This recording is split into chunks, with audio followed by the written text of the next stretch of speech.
नमस्कार, स्वागत है आपका कमला स्वामी स्टडी पॉइंट चैनल में। आज हम कक्षा 12 एनसीईआरटी की आरोह के काव्य खंड से अध्याय 4 पढ़ेंगे, जिसका शीर्षक है कैमरे में बंद अपाहिज। इसके लेखक रघुवीर साय हैं।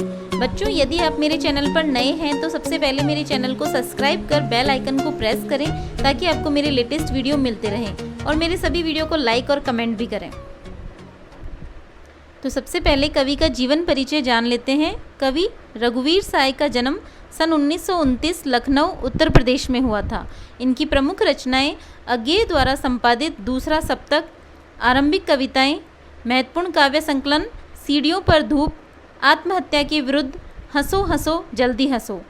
पत्रकारिता में ऑल इंडिया रेडियो के हिंदी समाचार विभाग से संबद्ध रहे।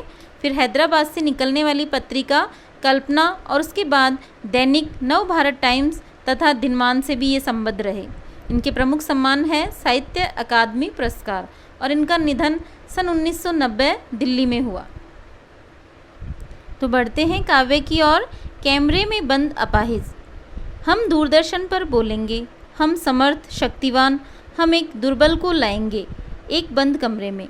उससे पूछेंगे, तो आप क्या अपाहिज हैं? तो आप क्यों अपाहिज हैं? आपका अपाहिजपन तो दुख देता होगा, देता है? हाँ, तो बताइए आपका दुख क्या है? जल्दी बताइए, वह दुख बताइए, बता नहीं पाएगा। इस काव्य के माध्यम से कवि रघुवीर साय कहता है कि दूरदर्शन के उद्घोषक स्वयं को समर्थ और शक्तिमान मानकर चलते हैं। दूरदर्शन के कार्यक्रम संचालक स्टूडियो के बंद कमरे में एक कमज़ोर एवं व्यथित व्यक्ति को बुलाएंगे और उस अपंग व्यक्ति को स्टूडियो के कैमरे के सामने लाकर उससे पूछेंगे कि क्या आप अपाहिज हैं? क्या आप अपाहिज क्यों हैं? अपाहिज इस प्रश्न का कोई उत्तर नहीं दे पाएगा। तब उससे अगला प्रश्न पूछा जाएगा कि आपको अपना अपाहिज होना काफ़ी दुख देता होगा। अपाहिज व्यक्ति कुछ नहीं कह पाएगा। कार्यक्रम संचालक द्वारा इस तरह प्रश्न पूछने के साथ कैमरामैन को निर्देश दिया जाएगा कि अपाहिज के चेहरे को और अधिक बड़ा करके कैमरे पर दिखाओ। तब कैमरामैन उसके चेहरे को कैमरे के सामने लाकर उसकी अपंगता को और अधिक स्पष्ट दिखाएगा। तब कार्यक्रम संचालक और अधिक उत्तेजित होकर अपाहिज से पूछेगा, जल्दी बताइए आपका दुख क्या है? आप अपने दुख के बारे में सभी दर्शकों को बताइए। परंतु अपाहिज व्यक्ति अपने दुख के बारे में कुछ नहीं बता पाएगा। कार्यक्रम संचालकों को अपाहिज व्यक्ति की पीड़ा के प्रति कोई संवेदना नहीं रहती। वह तो अपने कार्यक्रम को प्रभावी बनाने के लिए इस प्रकार के प्रश्न पूछना अपना कर्तव्य समझते हैं। तो प्रस्तुत काव्यांश कार्यक्रम संचालकों की कार्यशैली पर एक व्यंग्य है, क्योंकि संचालक कार्यक्रम को प्रभावी और कारोबारी बनाने के चक्कर में मानवीय संवेदनाओं और भावनाओं से रहित हो जाते हैं। सोचिए, बताइए आपको अपाहिज होकर कैसा लगता है? कैसा यानी कैसा लगता है? सोचिए, बताइए, थोड़ी कोशिश करिए। आप जानते हैं कि कार्यक्रम रोचक बनाने के वास्ते हम पूछ पूछ कर उसको रुला देंगे। इंतज़ार करते हैं, आप भी उसके रो पड़ने का करते हैं। कवि आगे कहता है कि दूरदर्शन कार्यक्रम का संचालक एक अपाहिज व्यक्ति का साक्षात्कार लेते समय उससे कई तरह के अटपटे प्रश्न पूछता है। वह उससे पूछता है कि आप सोचिए और बताइए कि आपको अपाहिज होकर कैसा लगता है। यदि अपाहिज व्यक्ति नहीं बता पाता है तो वह स्वयं संकेत करके बताता है कि क्या आपको इस तरह का दर्द होता है। वह फिर कहता है, थोड़ा सोचिए और बताइए और कोशिश कीजिए और अपनी पीड़ा से लोगों को परिचित कराइए। आपके सामने लोगों को अपनी पीड़ा बताने का यह बड़ा ही उचित अवसर है। यदि आप नहीं बता पाए तो आप यह अवसर खो देंगे। कार्यक्रम संचालक अपने कार्यक्रम को रोचक बनाने के लिए बार बार उससे यही प्रश्न करता है और पूछ पूछ कर उसे रुला देता है। और उस समय दर्शक भी उस अपंग व्यक्ति के रोने का इंतजार करते हैं। क्या वे भी रो देंगे? अर्थात क्या उनकी प्रतिक्रिया मिल पाएगी? कार्यक्रम संचालक अपाहिज को लेकर दर्शकों को यह बताना चाहता है कि उनका कार्यक्रम यथार्थपरक और विश्वसनीय है। वह लगातार प्रश्न पूछता है जिससे अपंग व्यक्ति अपने दर्द को याद करके अवश्य ही रो पड़ेगा।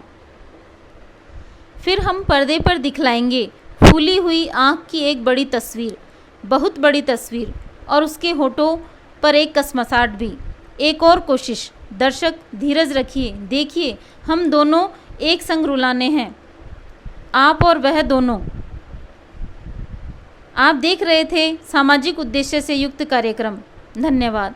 कवि आगे कहता है कि कार्यक्रम संचालक का प्रयास रहता है कि उसके प्रश्नों से अपाहिज रोवे और वह उसकी सूजी हुई आंखों को बहुत बड़ी करके दिखाए। वह उसके होठों की बेचैनी एवं लाचारी भी दिखाता है। संचालक कार्यक्रम को रोचक बनाने की कोशिश करता है और अपाहिज के दुख दर्द को इस तरह से दिखाता है कि अपाहिज के साथ दर्शक भी रोने लगे। उस समय दर्शक केवल अपाहिज को ही देखें और धैर्यपूर्वक उसके दर्द को आत्मसात कर सके।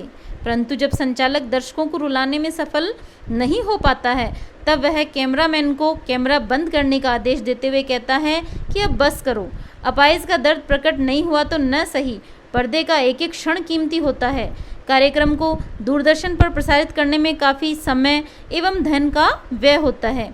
इसलिए कैमरा हटवाकर संचालक दर्शकों को संबोधित करते हुए कहता है कि अभी आपने सामाजिक उद्देश्यों की पूर्ति हेतु दिखाया गया कार्यक्रम देखा। इसका उद्देश्य अपाहिजों के दर्द को पूरी तरह संप्रेक्षित करना था, परंतु कुछ कमी रह गई। संचालक अपाहिज व दर्शकों दोनों को दर्द महसूस कराकर एक साथ रुलाना चाहते थे, जो कि हो नहीं पाया।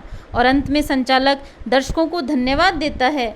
यह धन्यवाद मानो उसके संवेदनाहीन व्यवहार पर एक व्यंग्य है।